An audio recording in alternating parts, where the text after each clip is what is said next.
Here we are. Better. All right. So let's get this going.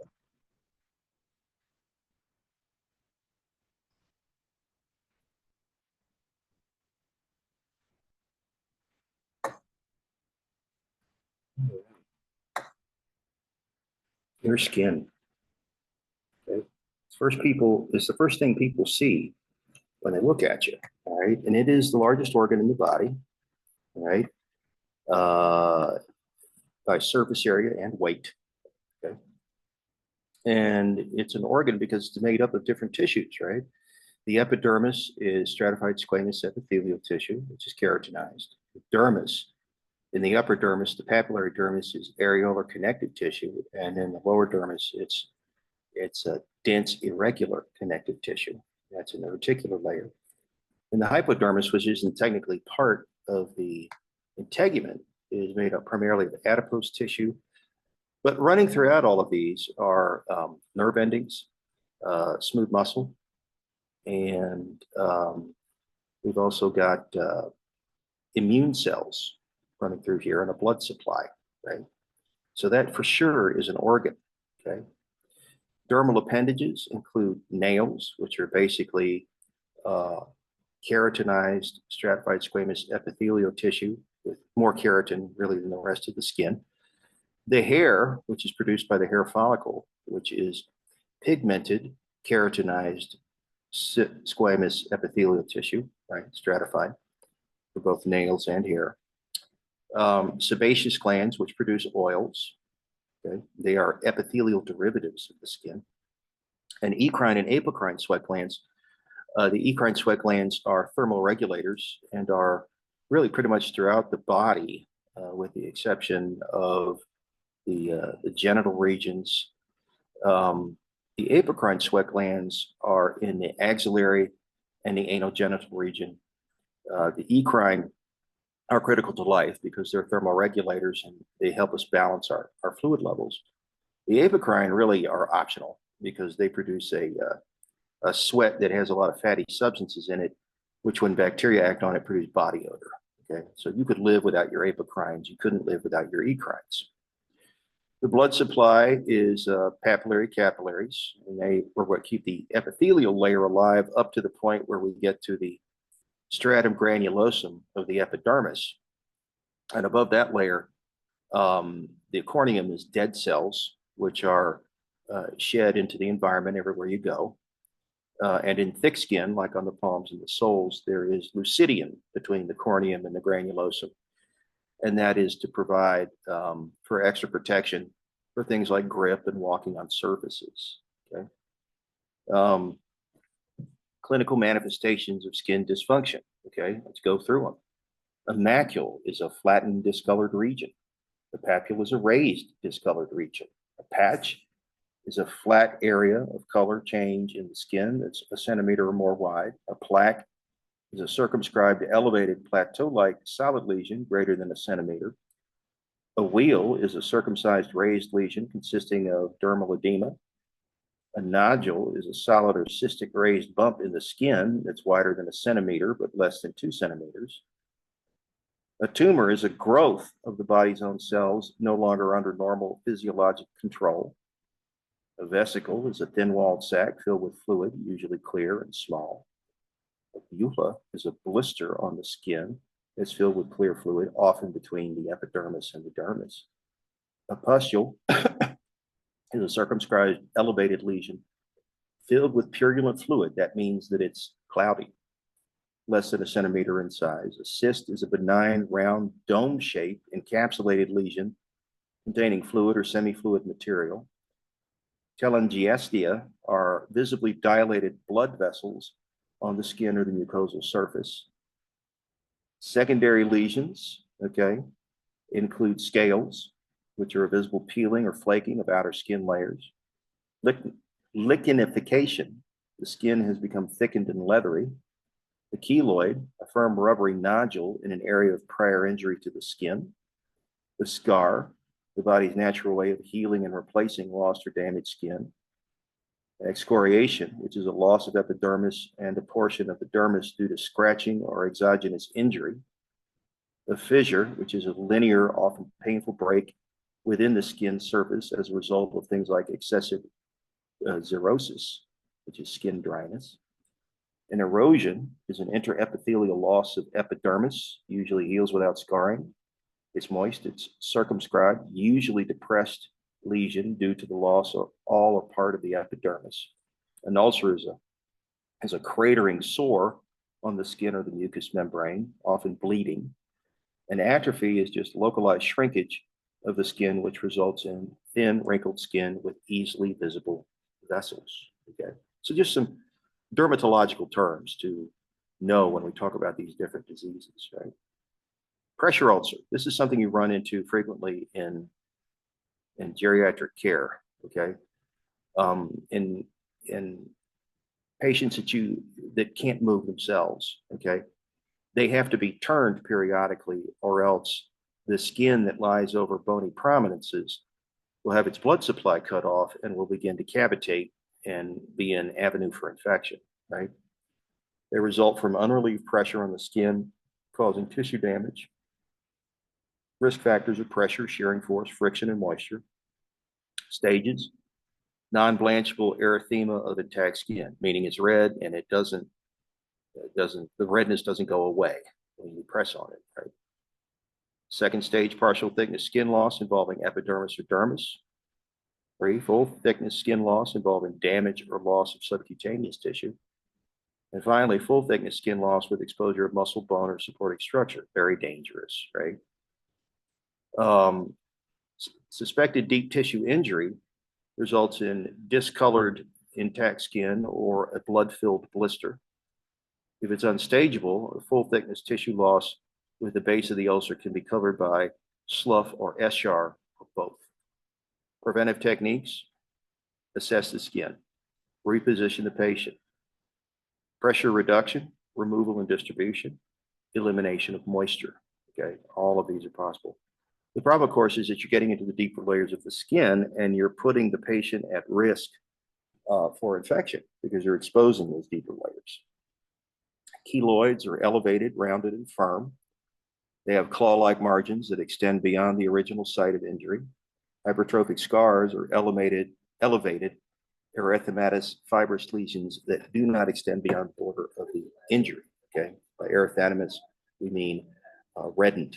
Okay, both are caused by excessive collagen formation during dermal connective tissue repair. So this is something that is partially genetic. Okay, people overscar in some cases. In some cases, people will keloid on one part of their body and not the other. Right. So it's hard to explain why that is, but it is. Okay? Pruritus is just a clinical term for itching. Multiple stimuli cause this. It's associated with multiple primary skin disorders and systemic disease. Interaction with pain sensation is part of this. Unmyelinated type C nerve fibers transmit the sensation. Inflammatory disorders of the skin include eczema and dermatitis, which are the most commonly seen inflammatory disorders. They're characterized by pruritus, lesions with indistinct borders, and epidermal changes. So they itch. They have areas of reddening and thickening. Okay. When chronic, the skin becomes thickened, leathery, and hyperpigmented from recurrent irritation and scratching. Okay. Contact dermatitis is a T-cell mediated delayed hypersensitivity. The skin comes into contact with an allergen, binds to a carrier protein to form a sensitizing antigen. Langerhans cells process the antigen and carry it to T cells, which become sensitized to the antigen. Manifestations: erythema, swelling, pruritus, vesicular lesions. Okay. Erythema, reddening, swelling, edema, okay. Pruritus, itching, and the lesions, which you can see here in the inset. Inflammatory disorders. Irritant contact dermatitis is caused by activation of the innate immune system. The severity is related to the concentration of the irritant, the length of exposure, the disruption of the skin barrier. The symptoms are similar to allergic contact dermatitis. Atopic dermatitis, also called allergic dermatitis, is associated with IgE antibody. Remember that causes histamine release from mast cells and basophils.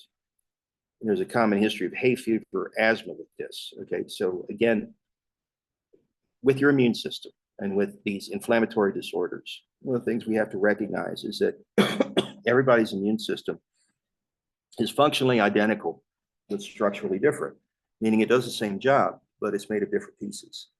And those different pieces are your antigen binding specificities. All right.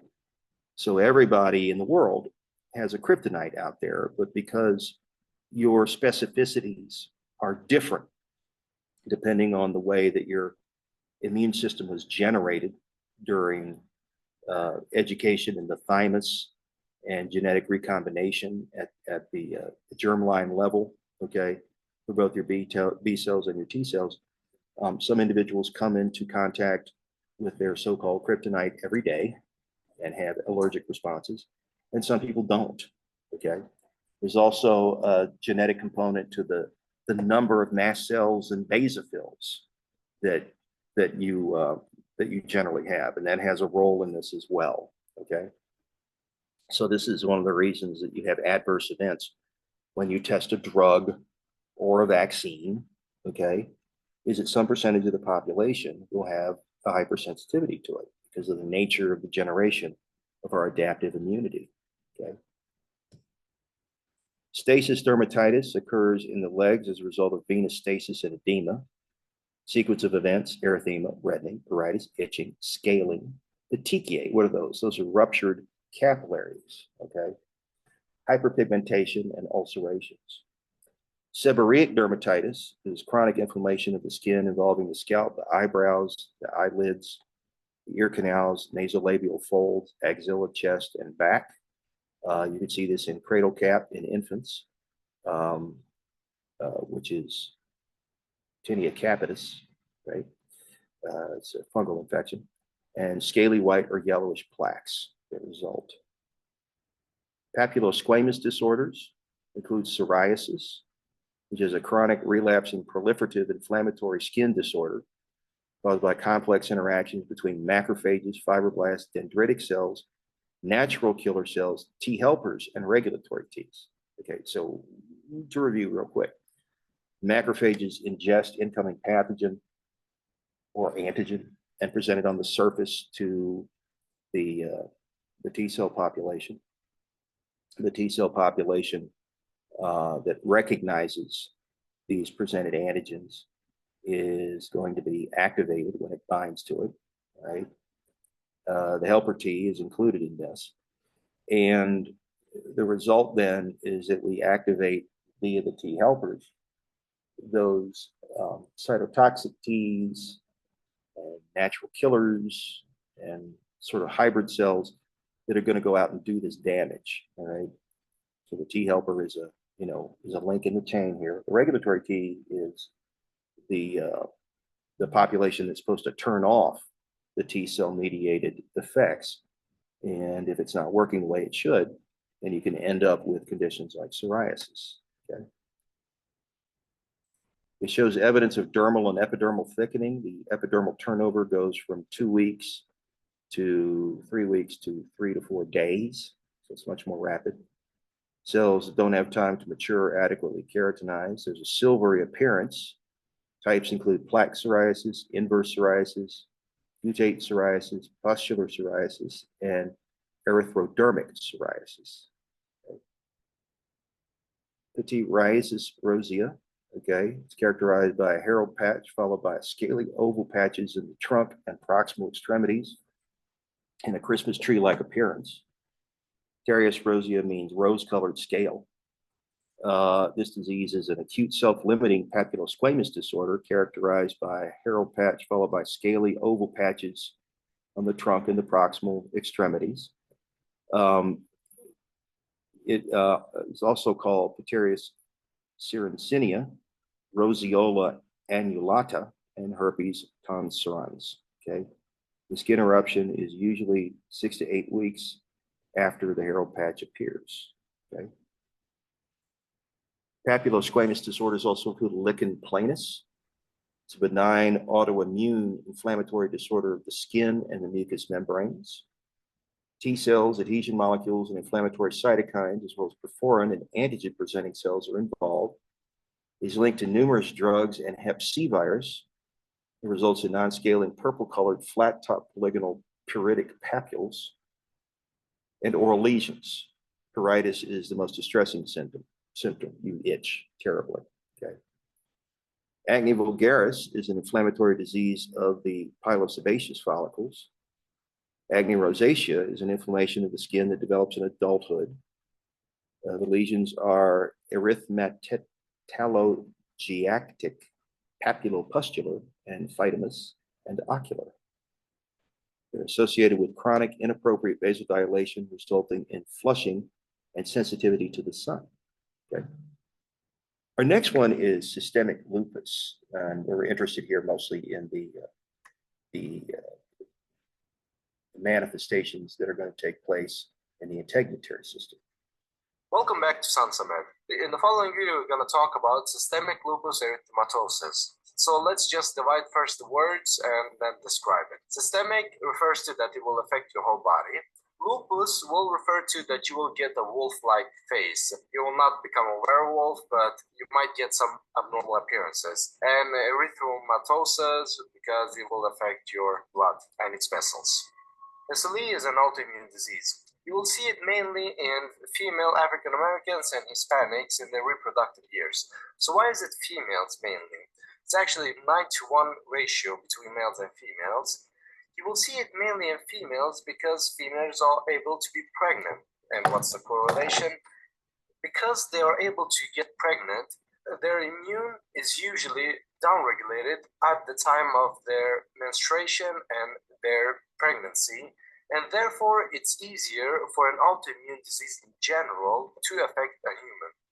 What is important to know about SLE, its signs and symptoms, is essentially the site with high blood flow are the main targets. So you will see how it will affect the brain, the kidneys, the skin, and many other organs. But practically, it can actually affect any organ. As many other autoimmune diseases, there are always a target antigen. In SLE, the target antigen is the nucleus, and therefore there is a production of antinuclear antibodies. But this is not specific because ANA are seen in many different autoimmune diseases, and therefore we cannot assume if somebody has a positivity in ANA in their lab work that they have SLE. The special components of the one that has the highest specificity is the double-stranded DNA. The normal nuclear DNA is the major target, and it's the most specific one. But it can also be against histones, RNA, SMIT gene that is a part of the ribonucleoprotein family. It can even affect your phospholipid membrane and other specific components such as cardiolipin that is found in the mitochondrial membrane, or even the blood components. We'll discuss all of them briefly in a short while. It has its association with both type 2 and type 3 hypersensitivity, and as we describe the signs and symptoms, we will see how they are correlated. What you need to mainly focus on is that it's mainly a type 3 hypersensitivity due to its immune complex formation, the antigen and antibody in the circulation.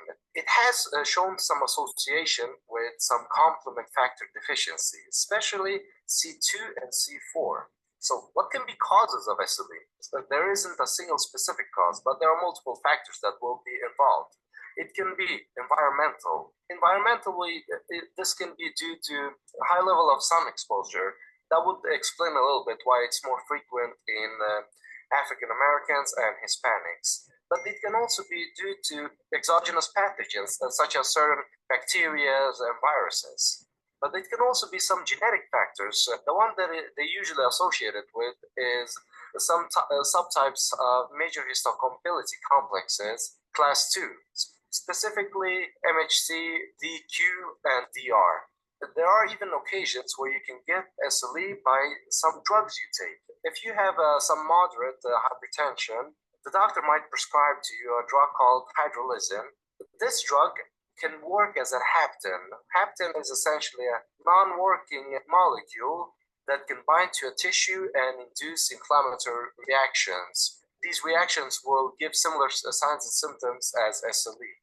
That's why the drug hydralazine can induce SLE or SLE-like symptoms. Other drugs that can do the same is procainamide, which is an antiarrhythmic drug, or even isoniazid, which is an anti-tuberculosis drug. Clinically, what would we see on people that have SLE? We would see something called flares and remission. Flares refers to periods of illness, and remission it will be recovery or rebuilding. So this is not always a constant process. This will have its ups and downs. So let's start talking about its signs and symptoms. But one of the major rules that we have to always think about is, as it's a part of type 3 hypersensitivity and its immune complex formation, it usually affects your vessels. As it affects your blood vessels, it will induce inflammation, so we will call it vasculitis. And in the inflammation, there might be several events of thrombosis, which would cause ischemia. So one of the major keywords in SLE will be ischemia, and we'll see why. So let's start with the signs, symptoms, and criteria. One thing you might see is a discoid rash. Due to decreased blood flow to your skin, there might be a formation of some skin patches because the skin doesn't have its nutrients, and therefore the skin might pale off a little bit and form a discoid shape. And eventually, this can even lead to scar formations. This is usually seen in head areas, in the forehead, for instance. Also, due to ischemia to your mucus or even skin, cells will not get their nutrients. These will start to die out, and this will lead to ulcer formations. And usual sites of this are in the mouth area, so you will have some oral ulcers. You can also see photosensitivity, essentially that you're sensitive to light. And this brings us back to one of the environmental factors that can induce SLE. So you will start to get more skin patches and different ulcers and scars, usually on the face. SLE can also induce arthritis. Arthritis is essentially joint inflammation. This can affect any joint, but it's usually more specific to hands and wrists. But although there is excessive inflammation in your joints, this usually does not cause cartilage destruction. So the problems of arthritis will not be that severe if you would compare it to another autoimmune disease such as rheumatoid arthritis, in which the cartilage would be damaged and cause permanent damages. One of the things you usually associate with SLE is malar rashes. Malar refers to butterfly shape, and this is usually seen on cheeks and nose. And the cause of this is essentially the same as discoid rashes due to decreased blood flow, and also due to the fact that the immune complexes can sometimes deposit between your skin layers, between your epidermis and dermis, and cause blister formations on the face. The immune markers that we usually see are anti-histone antibodies, anti-double-stranded DNA, anti-Smith, antiphospholipid membrane, cardiolipin, and blood components. The ones that you should remember mainly is the anti-double-stranded DNA, because this one is the most specific when you refer to SLE. But if the SLE would be drug-induced, such as you remember, hydralazine, procainamide, and isoniazid, in this case, the usual antigen is the histone. So the antibodies are mainly focused on histone. As you remember from basic physiology, your brain and head requires a lot of blood. So, of course, one of the major affected areas is your brain. So as there will be decreased blood flow to your brain, this can cause ischemia. There are many neurological problems that can be caused by this ischemia. The most commonly seen in SLE is headache, but it can also cause other problems such as psychosis, anxiety, depression, and many more. As SLE constantly causes inflammation, one of the things you will see in any inflammation essentially is an elevation of erythrocyte sedimentation rate, abbreviated ESR. This is essentially the sedimentation of your red blood cells in 1 hour. As you remember, your kidneys gets 20 to 25% of your total cardiac output, And when you have kidney diseases in connection with SLE, we prefer to call them lupus nephritis. Lupus nephritis can cause many different conditions. This is a very big topic, but we'll just briefly cover that. There are three types of processes that are involved: diffuse, focal, and membranous lesions. In this video, we'll just mention that what will happen clinically. Clinically, you will see painless proteinuria and hematuria. So you will see a certain amount of protein and blood in your urine. But as this causes many other different kidney problems, you will see other conditions such as glomerulosclerosis, thickening of your glomerular membranes, and it can lead to other diseases such as nephrotic syndrome. And you will also, of course, see, since this is a kidney-related problem, you will most likely see hypertension. All of this can eventually lead to renal failure. As you remember, what you will mainly see in SLE is anti-nuclear antibodies. And if you do a test about it, you will see positive values of anti-nuclear antibodies. SLE can also go to your serous membranes. And which are your serous membranes? The easiest way to remember it is the triple P: your peritoneum, your pericardium, and your pleura.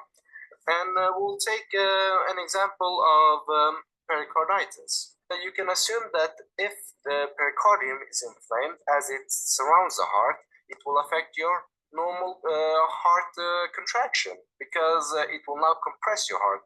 When it affects the pleura, it can cause pleural effusion. When it affects your peritoneum, it can cause abdominal pain. SLE can essentially decrease all of your blood cells. When it decreases your red blood cells, we call it anemia. This anemia is also one type of a group of anemias called autoimmune hemolytic anemias.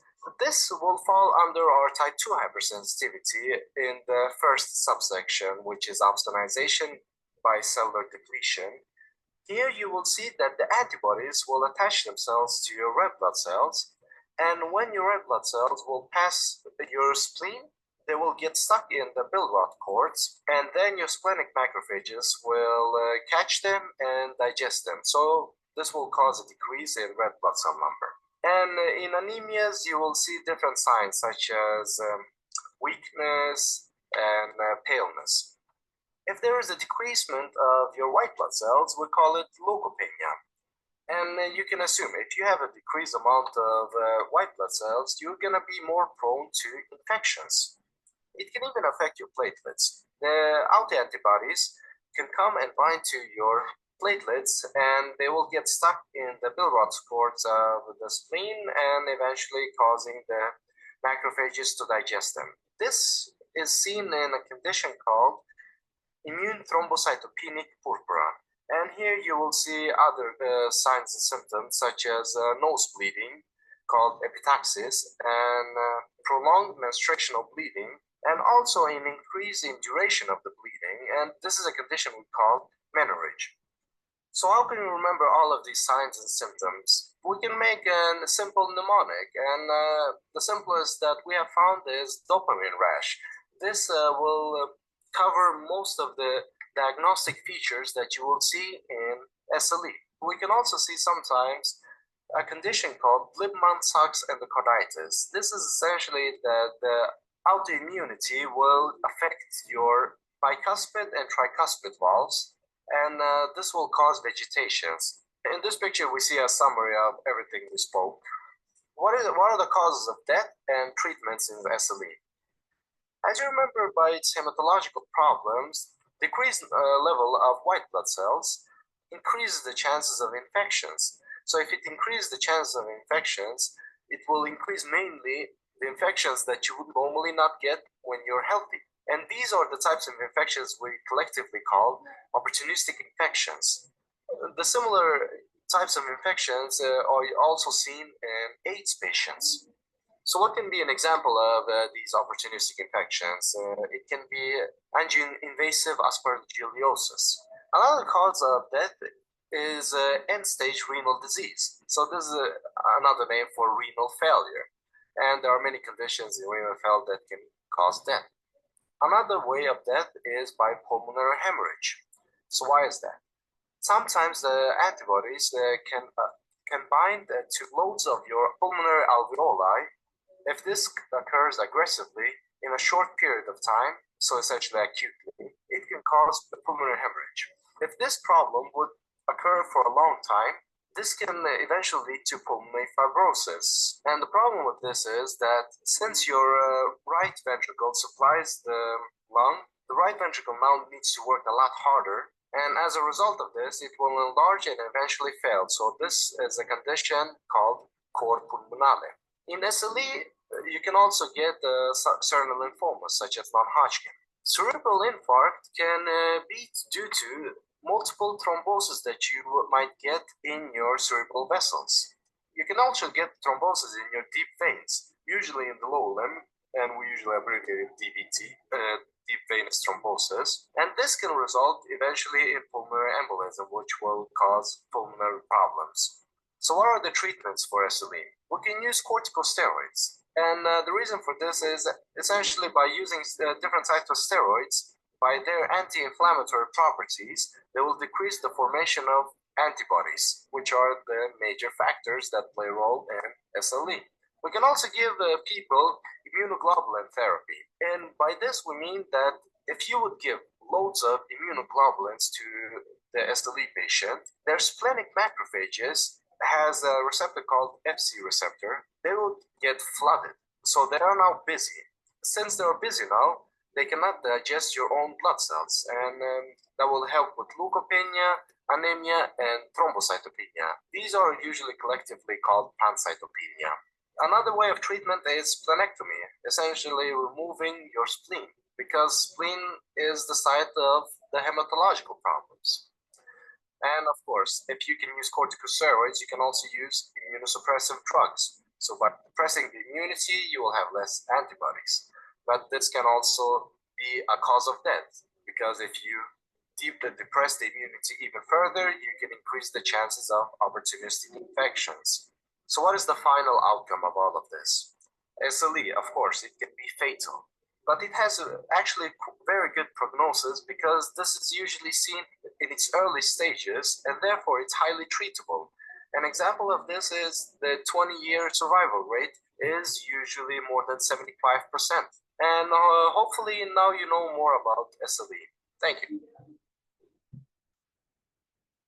Vesiculobullous diseases include pemphigus, a rare blister-forming disease of the skin and oral mucous membranes.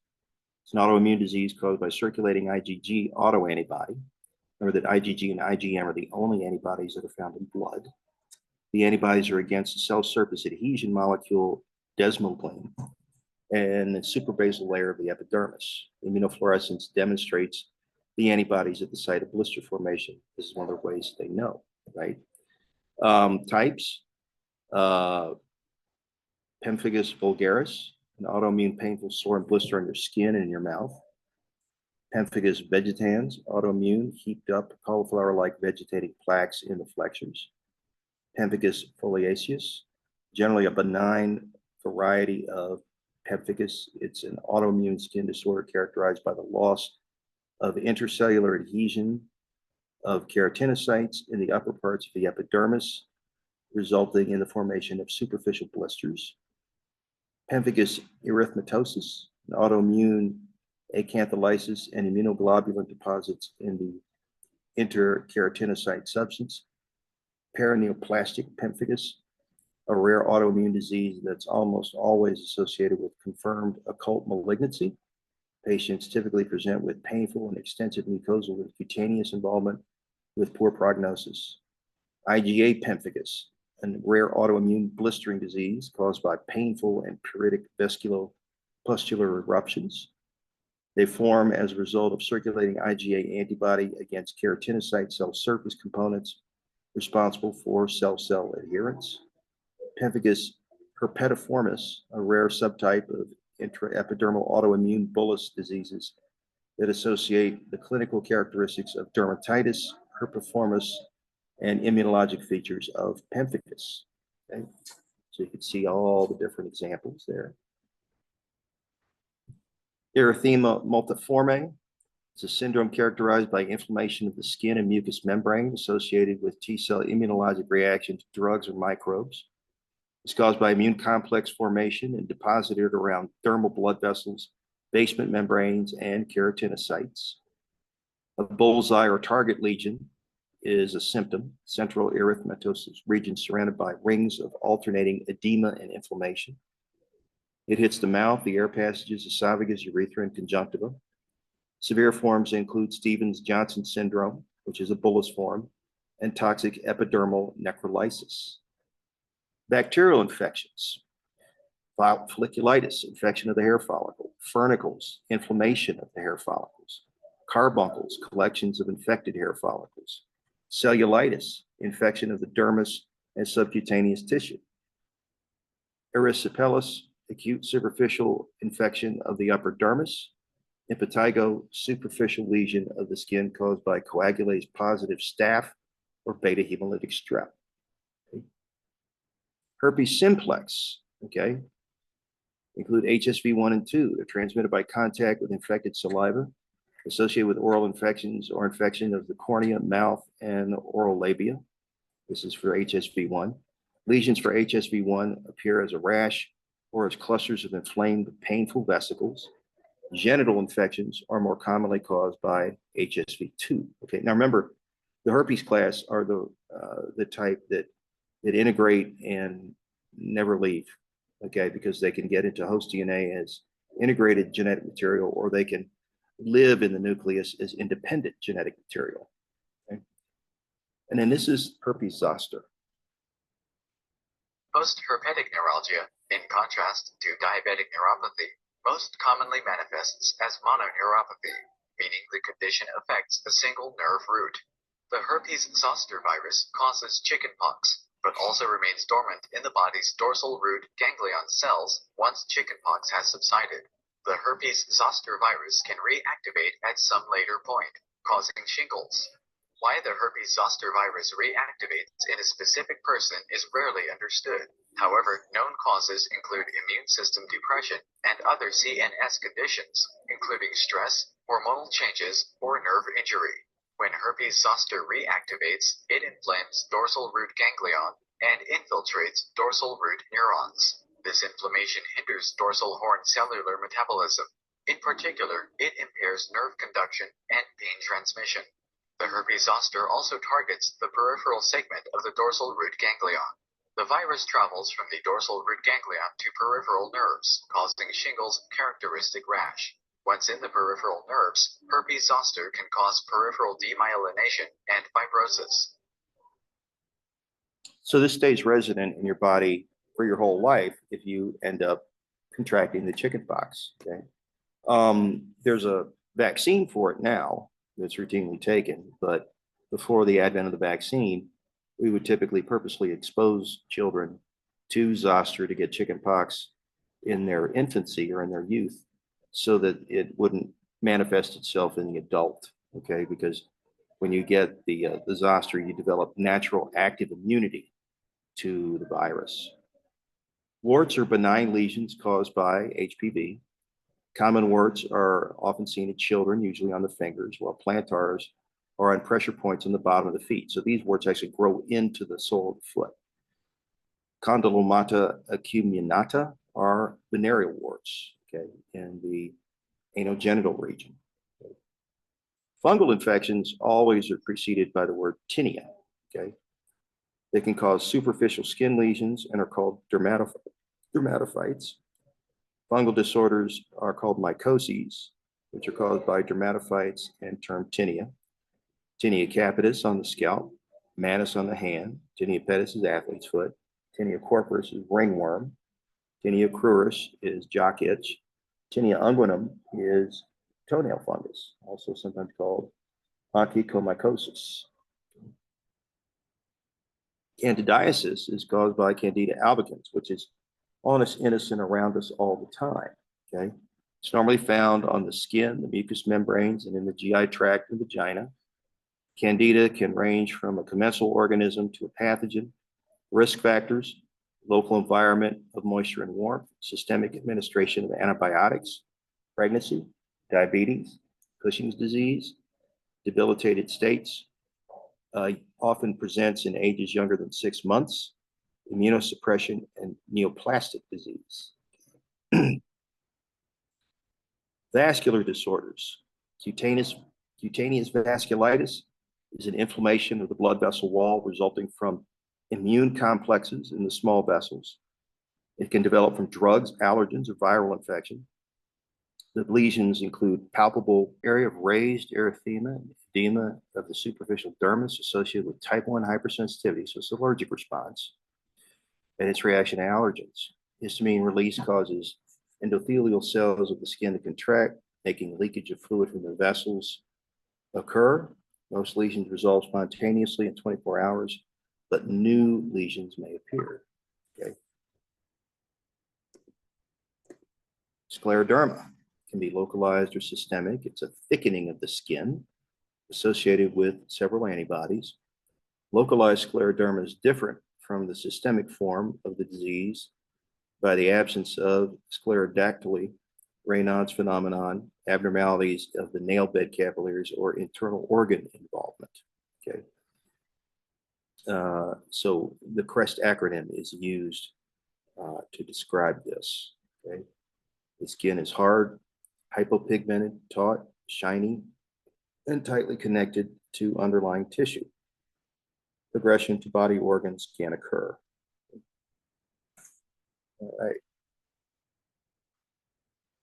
All right, let's talk a little bit about Lyme disease, right? This is a multisystem inflammatory disorder caused by the spirochete Borrelia burgdorferi, transmitted by Lixides tick bites.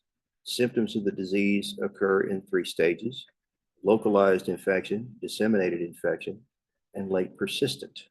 Okay.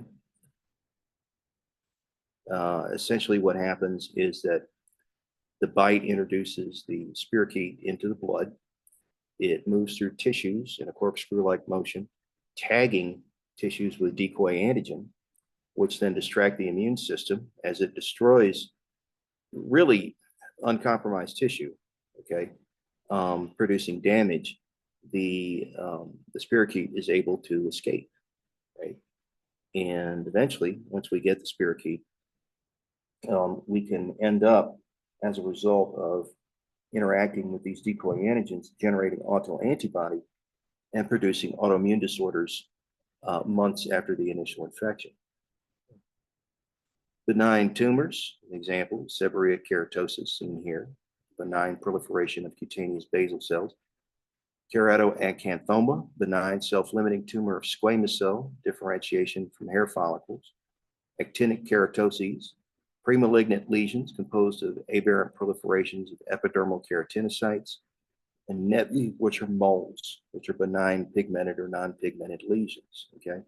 Now, anytime we're talking about a tumor or a skin cancer, okay, we're talking about the causal agent being mutation. Okay.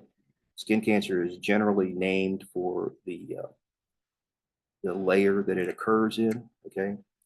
Example, basal cell carcinoma, the most common cancer worldwide, with numerous subtypes, grows slowly, develops crusts, and is firm to the touch.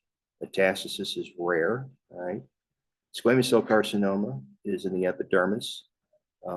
It's the second most common human cancer. It can be in situ or invasive and rarely invades surrounding tissue, okay? The big one is melanoma, okay? Malignant tumor of the skin originating from melanocytes and has the ability to metastasize and can be mistaken for a mole or a nevus, okay? It's why you have to check your body all the time for changes in the mole or the nevus. And you've probably heard ABCDE way of determining whether you've got something that's potentially cancerous. Right?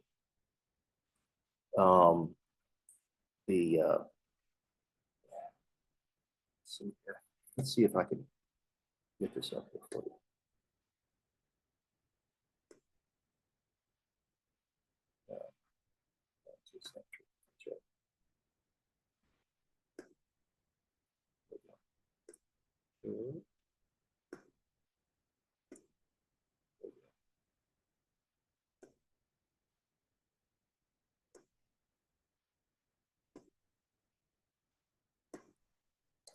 So A, B, C, D, E, right? A is asymmetry.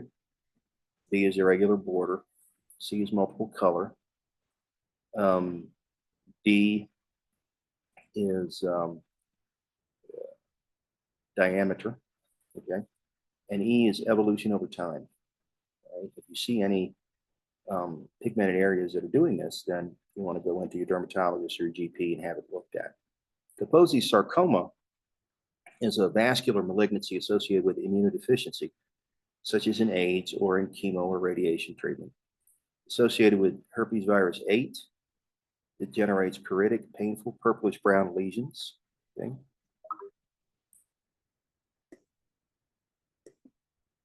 Cutaneous lymphomas are where cutaneous T cell and B cell lymphomas are present in the skin without evidence of extracutaneous disease at the time of diagnosis.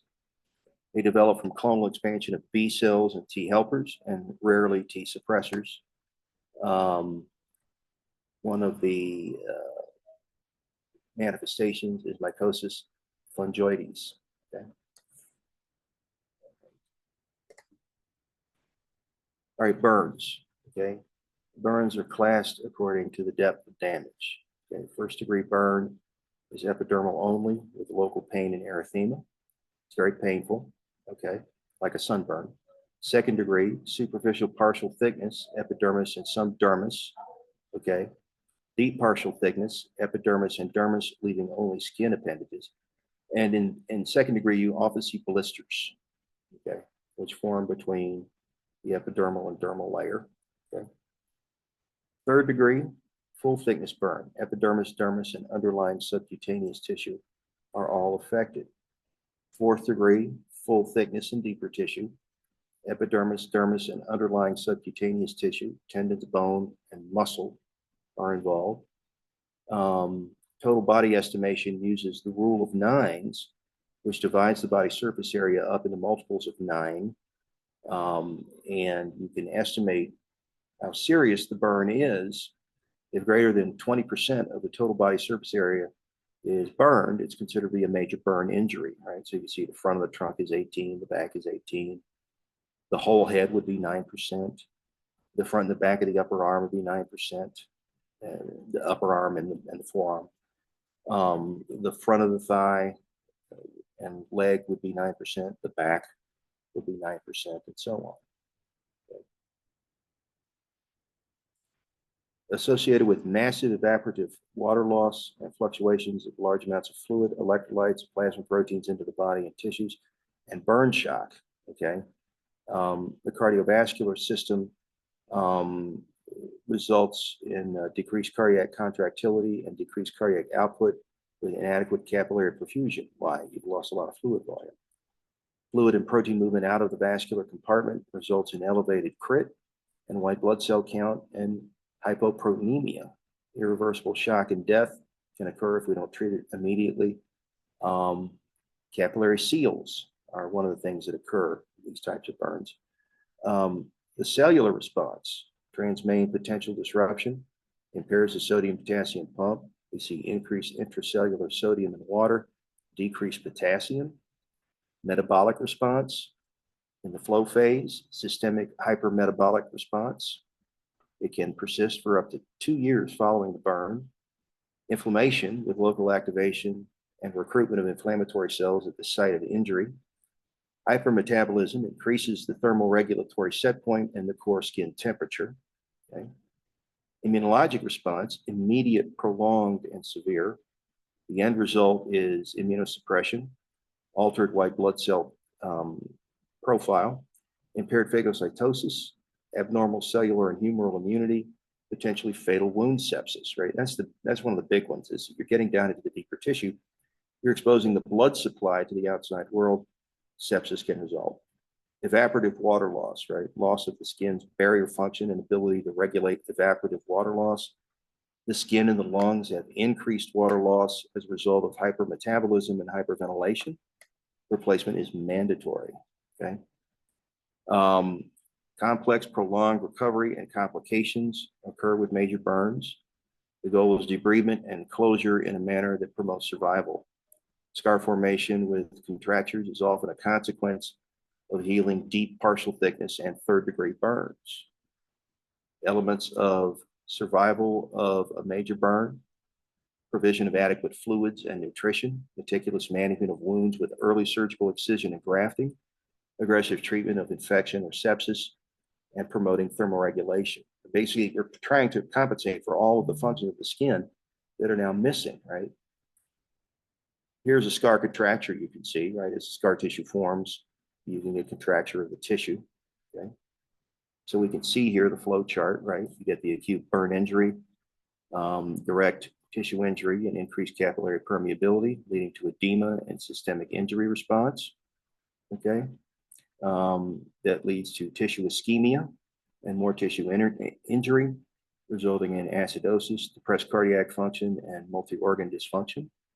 Endothelial injury, leukocyte sequestration, tissue injury, leading again to acidosis, depressed cardiac function, and multi-organ dysfunction. Systemic injury response, we see an increase in capillary permeability, which can lead to hypovolemia and hyperviscosity, resulting in tissue ischemia and all of the end effects that we've already noted. Okay. Here's an example of hypertrophic scarring. Okay. Cold injury, right? Skin injury caused by exposure to extreme cold usually hits the fingers, toes, ears, nose, and cheeks, where circulation is minimal. Okay. Frostnip is cold exposure without tissue freezing and is reversible. You see skin pallor and numbness. Chilblain is violaceous skin color with plaques or nodules, pain, and pruritus without ice crystal formation. Frostbite occurs when the tissues freeze with ice crystal formation.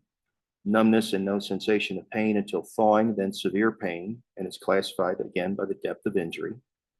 Flash freeze is rapid cooling with intracellular ice crystals associated with the contact with cold metals or volatile liquids. Now, again, we have to appreciate the fact that when ice crystals occur, you're rupturing the cell, okay? It's one of the reasons that living things often die when they freeze, okay? Disorders of the hair, right? Alopecia is loss of hair from the head or the body. Androgenic alopecia is a result of men inheriting the baldness gene from their mother because it is a sex influence trait, and the elevated testosterone levels then allow expression of the trait, okay? It's androgen sensitive and androgen insensitive follicles that result in the pattern that you see, okay? Female pattern alopecia is progressive thinning and hair loss over the entire scalp. There's no loss of hair along the frontal hairline, unlike in the male, okay? Now, can women experience male pattern baldness? They can, okay? But they would have to get two baldness genes, one from their mom and one from their dad, and they would have to have abnormally high testosterone production, okay? I've seen some women with male pattern baldness, and it's very unusual when you see it, okay? Alopecia areata is an autoimmune T-cell mediated inflammatory disease against hair follicles that results in hair loss, while hirsutism is basically excessive hair growth, okay, and unusual distribution on the face, the body, and the pubic area in a male pattern that occurs in women, okay? There are androgen sensitive areas. There is a genetic component to this. Disorders of the nail. Parenchyma is acute or chronic infection of the cuticle, while onychomycosis is fungal or dermatophyte infection of the nail plate. And what you get is a raised or thickened nail that can get irritated as it rubs against the top of your shoe or your footwear. And it's extremely difficult to cure, right? Really, the only cure is to remove the nail, okay? And then not give the fungus an area to grow in. The orals that are used to treat it have to be given in such high amounts that they can be hepatotoxic, bad for your liver, and also bad for your kidneys, nephrotoxic. So it's something to think about, okay? All right. With that, it's 1 o'clock. We're right on time, okay? So let me show you the password.